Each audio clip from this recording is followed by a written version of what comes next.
Student start करते हैं mid term examination maths का क्लास 9th के लिए क्वेश्चन पेपर है ये। ठीक है, इसके अंदर हमने section A, section B, C, D कर लिया था। अब हम ई एंड एफ कर रहे हैं, तो आप इसको प्रैक्टिस कीजिए ताकि आपके एग्जाम में अच्छे नंबर आए। तो सेक्शन ई देखेंगे। सेक्शन ई के अंदर आपको बोला है फर्स्ट है prove that if two line intersect each other then the vertically opposite angles are equal. तो ये एक तरह से थ्योरम होती है। ठीक है, तो थ्योरम भी आ सकती है आपकी एग्जाम में, तो देखेंगे इसको कैसे सॉल्व करेंगे।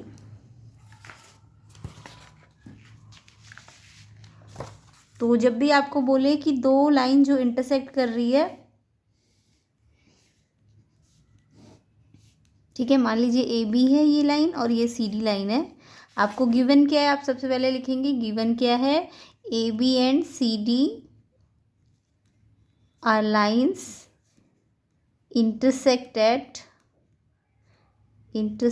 एट मान लीजिए ओ पॉइंट पे इंटरसेक्ट कर रही है, एट पॉइंट ओ। तो सबसे पहले थ्योरम में आप गिवन लिखेंगे क्या है, देन आपको प्रूफ क्या करना है। प्रूफ देखिए क्या करना है, वर्टिकली अपोजिट एंगल। अब आपको पता है वर्टिकली अपोजिट एंगल के पेयर कैसे बनते हैं। अगर मैं ये वाली लाइन और ये वाली लाइन को देखूं तो इसमें ये वाला अगर ए ओ है, ठीक है, ये ए ओ आर्म लिया है ना, तो इस आर्म को ओ सी, इस एंगल को मैं ऐसे घुमाऊंगी तो ये ए ओ सी एंगल ना किसके साथ, इस वाले के साथ, बी ओ डी के साथ जो पेयर बना रहा है ये वाला एंगल इसके साथ, ये वर्टिकली होते हैं। ठीक है, क्रॉस जब भी करती लाइन है तो ये वाला एंगल इस वाले के साथ, यानी कि इसमें कोई और आर्म होनी चाहिए और यहाँ पे कोई और आर्म होनी चाहिए, कॉमन आर्म नहीं होनी चाहिए इस एंगल में और इस एंगल में। ठीक है, तो ये एंगल इसके इक्वल हो जाता है, वर्टिकली अपोजिट। ये हमें प्रूव करना है। वैसे तो हम जब क्वेश्चन होता है तो हम डायरेक्ट ये अप्लाई करते हैं, बट यहाँ पे हमें प्रूव करना है। सेम ऐसी दूसरा पेयर कैसे बनेगा वर्टिकली अपोजिट का, अगर मैं ए और डी एंगल लेती हूँ ये वाला, तो इसके साथ देखिए ये वाला इस आर्म को लेके बना है ना, तो ये आर्म नहीं आनी चाहिए अब, तो ये आएगी सी ओ बी, तो ये वाला इसके इक्वल होना चाहिए। तो ए ओ डी इक्वल होगा बी ओ सी के।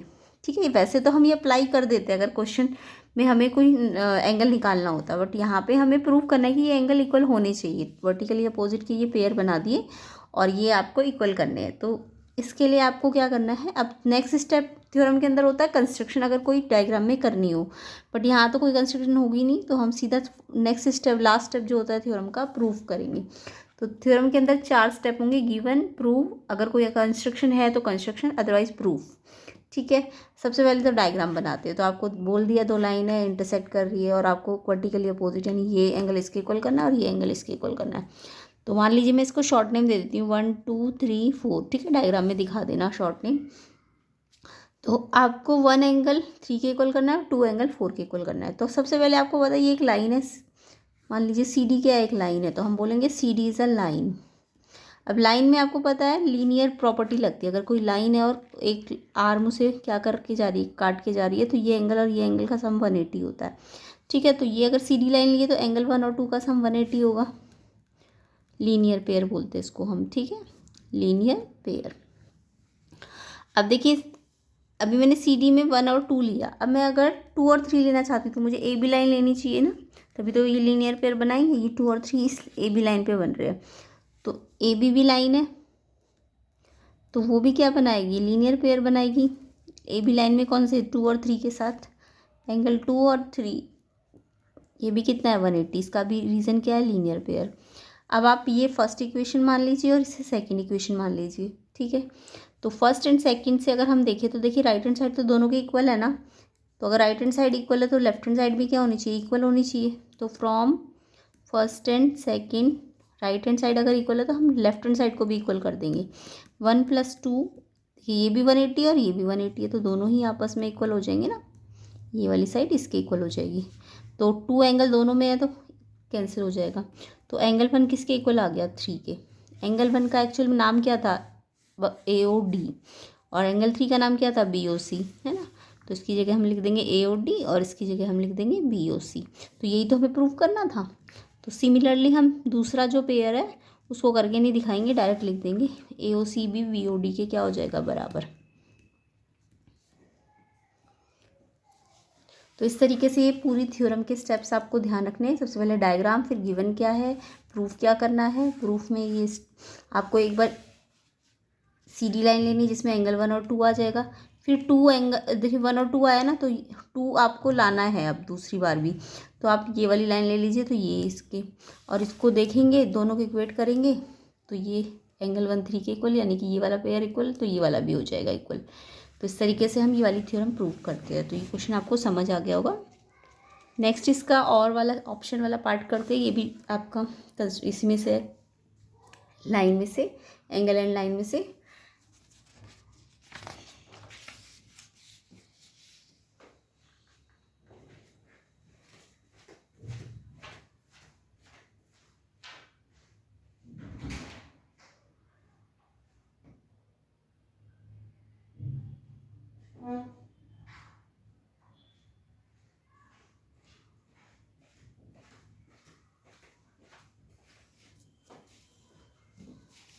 तो देखिए ये लाइन दी हुई है आपको पी ओ क्यू।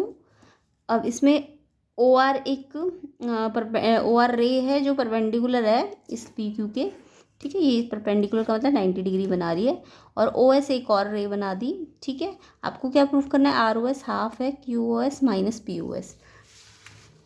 तो क्वेश्चन आपको समझ आ गया होगा। पी ओ क्यू लाइन, इस पे ओ आर परपेंडिकुलर है यानी 90 का एंगल बना रहा है, और एक और रे है, ये प्रूफ करना है आपको। तो देखेंगे इसे कैसे करेंगे।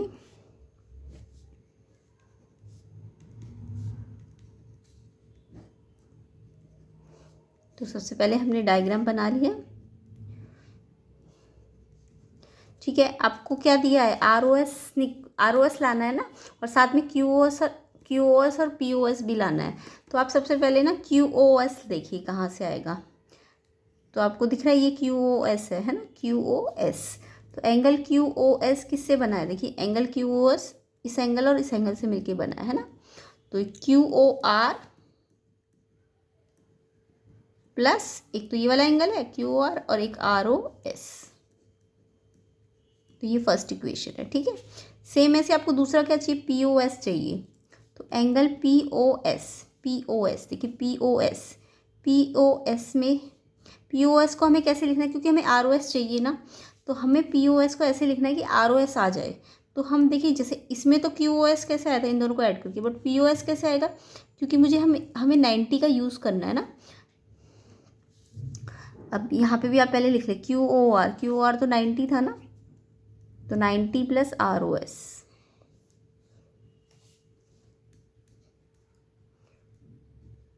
ठीक है। और लिख सकते हैं सेम ऐसे पी ओ एस को हमें ऐसे लिखना है कि आर ओ एस आना चाहिए, तो और 90 का यूज़ भी होना चाहिए। अगर ये वाला 90 तो ये पूरा भी तो 90 है ना। तो पी ओ एस कैसे लिखा जा सकता है, इस पूरे में से अगर हम आर ओ एस हटा दें, लिख सकते हैं हम पी ओ एस को कैसे लिख सकते हैं, पी ओ एस ये वाला एंगल चाहिए, तो अगर मैं इस पूरे में से ये वाला हटा दूँ, ये पूरा है, और इसमें से ये वाला पार्ट हटा दें, है ना, तो यही तो बचेगा। तो पी ओ एस कैसे लिखा जा सकता है, पी ओ आर में से माइनस करना है, प्लस नहीं करना है पी ओ एस के लिए, आर ओ एस को माइनस करना पड़ेगा, क्योंकि हमें आर ओ एस चाहिए, पी ओ एस में भी चाहिए और क्यू ओ एस में भी चाहिए। तो हमने क्यू ओ एस को तो ऐसे लिखा ये प्लस ये, but R P O S को कैसे लिखेंगे, इस पूरे में से ये वाला पार्ट हटा देना आर ओ एस वाला। ये हमारा देखिए पी ओ आर भी तो 90 है, ये पूरा ये इधर वाला 90, तो ये भी 90 होगा, माइनस आर ओ एस। तो P O S 90 minus R O S, ये सेकेंड आ गया, ठीक है। अब हमें क्या करना है, देखिए इसको और इसको क्या करना है, माइनस करना है ना। तो हम फर्स्ट में से सेकंड को माइनस कर देंगे, सब्ट्रैक्ट फर्स्ट, ये आगे आना चाहिए ना, तो सेकंड में से फर्स्ट को, सेकंड फ्रॉम फर्स्ट। तो पी ओ एस में से क्यू ओ एस में से, sorry, second from first, from है ना, तो पहले ये आएगा फिर ये आएगा। तो क्यू ओ एस में से माइनस करेंगे पी ओ एस, तो लेफ्ट को लेफ्ट हैंड साइड के साथ माइनस करना है, ठीक है, और राइट हैंड साइड को राइट हैंड साइड से माइनस करना है। तो ये राइट हैंड साइड में 90 प्लस आर ओ एस है, फिर ये वाला 90 माइनस आर ओ एस है, और क्योंकि माइनस करना है तो इसके साइन चेंज हो जाएंगे, ये माइनस हो जाएगा और ये प्लस हो जाएगा। अब देखिए आर ओ एस तो प्लस प्लस प्लस हो जाएगा, बट 90 प्लस का और माइनस का कैंसिल हो जाएगा। तो आर ओ एस कितने आर ओ एस हो जाएंगे, double of R O S, और ये तो एज इट इज़ आ जाएगा Q O S minus P O S. अब आप ये 2 जो है यहाँ पे मल्टीप्लाई हो रहा है, तो यहाँ आपको आर ओ एस को सिंगल करना है ना, तो ये 2 को मल्टीप्लाई से यहाँ ला के डिवाइड कर दीजिए, तो हाफ हो जाएगा, 2 का हाफ हो जाएगा Q O S minus P O S. तो यही तो प्रूफ करना है इस क्वेश्चन में, ठीक है। तो ये स्टेप्स आप याद रखेंगे। पहले आप क्यू ओ एस निकालिए डायग्राम को देख के, क्यू ओ एस इन दोनों से मिलके बनाए, फिर आर पी ओ एस निकालिए, पी ओ एस कैसे आएगा, इसमें से इसको माइनस करके, और फिर 90 कैंसिल हो जाएगा और ये डबल हो जाएगा, ठीक है। तो सिंपल ही था क्वेश्चन, तो ऐसे करना है ये क्वेश्चन। अब इसका ग्राफ को देख के हमें पॉइंट्स बताने, देखिए इस ये ग्राफ में हमें बहुत सारे पॉइंट बना के दे रखे हैं। तो इसमें देखिए एक पॉइंट है एन, एक है एम, एल, ऐसी टी, एस, ठीक है, ये आर पॉइंट है और ये क्यू पॉइंट है, ठीक है, ध्यान से देखिए। तो अब हमें क्या बोला है कि ऐसा पॉइंट बताइए जिसका एब्सिसा 0 हो। एब्सिसा का मतलब एक्स कोऑर्डिनेट होता है, एक्स कोऑर्डिनेट 0, तो एक्स कोऑर्डिनेट तो 0 कहाँ मिलेगा, वाई एक्सिस पे मिलेगा ना। एक्स कोऑर्डिनेट, एब्सिसा मतलब एक्स कोऑर्डिनेट, तो एब्सिसा 0 कहाँ होता है, जहाँ वाई एक्सिस पे होता है। तो वाई एक्सिस पे हमारा एक तो टी पॉइंट है और वाई एक्सिस पे एक हमारा पी पॉइंट है, ठीक है। तो हम बोल सकते हैं कि एब्सिसा 0 या तो टी पॉइंट का होगा या पी पॉइंट का होगा, समझ आ गया। उसके बाद ऑर्डिनेट 0, ऑर्डिनेट 0 का मतलब होता है वाई पॉइंट 0। वाई 0 कब होता है, एक्स एक्सिस पे, वाई 0 कब होगा, एक्स एक्सिस पे। तो एक्स एक्सिस ये है हमारा। अब एक्स एक्सिस में हमारे पास कौन कौन से पॉइंट है, क्यू पॉइंट है, ठीक है, और एन पॉइंट है। तो आपको सिर्फ पॉइंट पूछा था, पूरा कोऑर्डिनेट नहीं पूछा, जस्ट पॉइंट पूछा। तो क्यू पॉइंट है इसका आंसर और एन पॉइंट है, ठीक है। तो समझ आ रहा होगा ये सबको।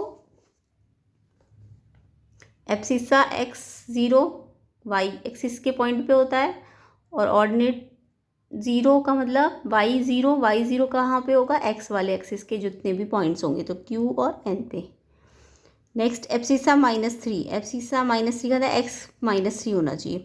अब देखिए एक्स का -3 आपको कहाँ दिख रहा है, ये है ना एक्स का -3, तो ये पॉइंट कौन सा है, क्यू। तो आपको जस्ट पॉइंट ही पूछा है, तो क्यू है इसका आंसर, ठीक है। ऑर्डिनेट 4 का मतलब वाई की वैल्यू 4 हो, तो वाई 4, देखिए वाई एक्सिस से वाई की 4 ये है ना, वाई का 4। अब वाई के 4 पे कोई पॉइंट तो है नहीं, बट वाई का 4 या तो एस पे है या एल पे है ना। वाई का 4 देखिए ये एस पॉइंट पे वाई का 4 ही तो है, एस पे एक्स का -2 है और वाई का कितना है 4, तो आपको वाई 4 लाना है, या तो एस पॉइंट होगा या एल पॉइंट होगा। वाई 4 ये है, तो इस पे देखिए कौन कौन से पॉइंट आ रहे हैं, एल और एस, ठीक है। तो पॉइंट याद रखेंगे, जब भी आपको एब्सिसा बोले तो एब्सिसा का मतलब होता है एक्स पॉइंट। एक्स 0 कहाँ पे होगा, वाई एक्सिस पे, ये आप याद रखेंगे। तो वाई एक्सिस पे जो भी पॉइंट आपको दिखेंगे ना वो आंसर होंगे। तो यहाँ पे इस क्वेश्चन के हिसाब से वाई एक्सिस एब्सिसा 0 वाला एक्स 0 वाई पे था, तो टी और पी आंसर थे इस फर्स्ट वाले का, ठीक है, टी और पी पॉइंट, ठीक है। बी में ऑर्डिनेट 0, ऑर्डिनेट का मतलब मैंने आपको बता दिया, ऑर्डिनेट का मतलब होता है वाई पॉइंट 0। वाई पॉइंट कहाँ पे होता है 0, एक्स एक्सिस पे। तो जब आपको बोले ना क्वेश्चन में एक्स एक्सिस की इक्वेशन बताइए, तो वाई इक्वल टू 0 होती है उसकी इक्वेशन। ऐसी वाई एक्सिस की इक्वेशन पूछे तो एक्स इक्वल टू 0 होती है। अब ऑर्डिनेट 0 का मतलब वाई 0 वो कहाँ मिलेगा पॉइंट आपको, एक्स एक्सिस पे। एक्स एक्सिस ये होता है, एक्स एक्सिस पे क्यू और एन पॉइंट है ना, तो पॉइंट पूछे आपसे जस्ट। उसके बाद एब्सिसा -3, एब्सिसा -3 यानी कि एक्स की वैल्यू -3। देखिए एक्स की वैल्यू -3 पहले आप ढूंढिए, ये है एक्स की वैल्यू -3। अब इस लाइन इस एक्स की -3 पे कौन कौन से पॉइंट आ रहे हैं, ये वाला सिर्फ आर पॉइंट आ रहा है ना, तो पॉइंट आर होगा इसका आंसर। उसके बाद ऑर्डिनेट 4 बोला है,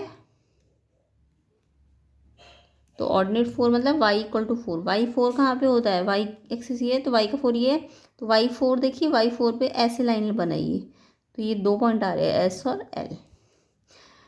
अदरवाइज आप सिंपल से ये जितने भी कोऑर्डिनेट दिए हैं ना, जैसे s कोऑर्डिनेट दिया है तो आप इसके कोऑर्डिनेट लिख दीजिए। s कोऑर्डिनेट कैसे आएगा, x का पहले कितना है -2 और y का कितना है 4, तो इसके वैल्यू कितना होगा -2 4। ऐसे l के कोऑर्डिनेट ढूंढिए, पहले x का कितना है 2 और फिर l पे x का तो 2 है और y का कितना है 4। तो आप पहले ये सारे कोऑर्डिनेट्स, सारे पॉइंट के कोऑर्डिनेट्स लिख दीजिए और फिर जो क्वेश्चन पूछा जाए उसका आंसर दे सकते हैं। तो ये समझ आ गया होगा, ठीक है। नेक्स्ट देखेंगे, prove that the angle opposite to equal side of an isosceles triangle are equal. तो आपको प्रूव करना है अगर इक्वल साइड है तो उनके एंगल अपोजिट इक्वल होते हैं, ठीक है। तो ये भी एक थ्योरम है, तो इसको देखेंगे।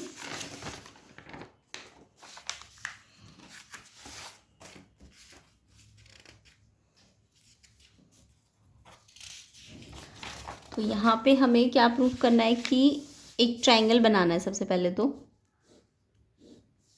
क्वेश्चन 43, ABC एक ट्राइंगल बना दिया हमने। आपको क्या बोला है, इक्वल साइड है, आइसोसेलेस है, यानी कि कोई 2 साइड इक्वल होगी, है ना। तो हमने लेट कर लिया AB इक्वल टू AC है। गिवन क्या है, ट्राइंगल ABC जिसमें इन विच AB इक्वल टू AC, ठीक है। अब आपको प्रूफ क्या करना है, इसमें प्रूफ करना है कि angle opposite to equal side, ये जो इक्वल साइड है इनके अपोजिट एंगल ये, जैसे इस साइड के अपोजिट ये एंगल है, इस साइड के अपोजिट ये एंगल है और इस साइड के अपोजिट ये एंगल है। तो एंगल भी आपको C के इक्वल प्रूफ करना है, ठीक है। अब आपको ये प्रूफ करना है तो इसमें आप एक कंस्ट्रक्शन कर लेना है, एक परपेंडिकुलर डाल देना AM कंस्ट्रक्शन में, ठीक है। तो नेक्स्ट स्टेप होता है थ्योरम का कंस्ट्रक्शन, अगर कोई है तो हमने क्या कंस्ट्रक्शन की, AM परपेंडिकुलर डाल दिया BC लाइन पे, इस लाइन पे BC पे हमने ये 90 डिग्री का परपेंडिकुलर डाल दिया, ठीक है। तो ये हमने ड्रॉ करा है, तो ये हमने अपनी तरफ से कंस्ट्रक्शन की। जब भी हमें कोई चीज़ इक्वल करनी हो ना, तो हमें दिख रहा है यहाँ पे 2 ट्राइंगल बन गए हैं ना, तो हम कॉन्ग्रुएंसी कर देंगे, तो CPCT से फिर ये इक्वल हो जाता है। तो अब लास्ट स्टेप करेंगे हम प्रूफ में हम दोनों ट्राइंगल्स को लिखेंगे। कैसे लिखेंगे, देखिए अगर मैं इसको ABM से घुमा, पहले मैं इक्वल कर देती हूँ 3 चीज़ें, इस ट्राइंगल की और इस ट्राइंगल की। तो देखिए AB और AC तो इक्वल दिया ही हुआ था हमें, AB इक्वल टू AC, है ना, ये गिवन था। इसके बाद हमने ये जो AM परपेंडिकुलर डाला है, AM परपेंडिकुलर इस ट्राइंगल में भी आ रहा है और इसमें भी आ रहा है, तो AM कॉमन आ जाएगा, दोनों में आ रहा है ना। इसके बाद आपको पता है परपेंडिकुलर डाला तो ये भी 90 होगा और ये भी, तो मैं इसे शॉर्ट नेम दे देती हूँ 1 और 2। एंगल 1 और एंगल 2 कितना है, ईच 90, क्योंकि परपेंडिकुलर डाला है कंस्ट्रक्शन से, बाय कंस्ट्रक्शन, ठीक है। अब हमें पता है ये ट्राइंगल की 3 चीज़ें इसके इक्वल हो गई, इस ट्राइंगल की 3 पार्ट इसके इक्वल हो गए, कॉरस्पॉन्डिंग पार्ट, है ना। तो देखिए कैसे वाले, AB AC के ऑलरेडी था, AM भी हो गया और ये वाला एंगल भी हो गया। तो देखिए अगर मैं इसका नेम लिखूं तो इसको मैं, इस वाले ट्राइंगल को अगर मैं 1 कट से डबल कट पे घुमाती हूँ, BAM, ट्राइंगल BAM, ध्यान से नाम लिखना, इसका 1 से मैंने डबल कट पे ऐसे नाम लिखा है, तो इस वाले ट्राइंगल का भी मैं ऐसे ही नाम लिखूँगी, सिंगल कट से डबल कट पे, तो CAM, ट्राइंगल CAM कॉन्ग्रुएंट हो जाएगा। देखिए अब यहाँ पे हमने एक राइट एंगल यूज़ किया है ना, तो राइट एंगल यूज़ किया यस, साइड भी यूज़ किया यस, और हाइपोटेन्यूज भी यूज़ किया है ना हमने। तो 4 क्राइटेरिया कॉन्ग्रुएंसी के, साइड एंगल साइड एंगल, और एक लास्ट क्राइटेरिया होता है राइट एंगल, हाइपोटेन्यूज और साइड। तो अगर राइट एंगल यूज़ हुआ है तो हम देखेंगे कि 2 साइडों में से कोई एक हाइपोटेन्यूज यूज़ हुआ है, तो यस ये तो साइड यूज़ हुई है और ये हाइपोटेन्यूज भी तो यूज़ हुआ है। 90 के अपोजिट क्या होता है, हाइपोटेन्यूज, तो यानी कि ये किससे कॉन्ग्रुएंसी हुई है, RHS से। अब जब कॉन्ग्रुएंसी हो जाती है तो कोई भी, जो भी पार्ट आपको इक्वल करने हैं ना, वो CPCT से हो जाते हैं। तो देखिए हमें तो B एंगल C के इक्वल करना है, तो देखिए इसका अगर मैं B एंगल लूँगी तो इसका कॉरस्पॉन्डिंग इसके हिसाब से C बनेगा ना, तो angle B equal to angle C हो जाएगा, CPCT। तो सेम इस क्वेश्चन में ना कई बार यहाँ पे ना एंगल की जगह यहाँ साइड आ जाएगा और यहाँ एंगल आ जाएगा, तो यानी कि आपको ना उल्टा करना होगा, ये साइड तो प्रूव करनी होगी और ये आपको इक्वल दिया होगा, करना कॉन्ग्रुएंसी से ये, तो जो भी पार्ट इक्वल करना होगा वो CPCT से इक्वल हो जाएगा। तो ये क्वेश्चन कर लेना, थ्योरम है ये। सेक्शन एफ भी हम नेक्स्ट वीडियो में करेंगे। तो अभी फ़िलहाल आप इसे रिवाइज़ कर लीजिए और बाकी वीडियोस भी चैनल में देख लीजिए प्लेलिस्ट में, ताकि आपका एग्ज़ाम अच्छा चला जाए।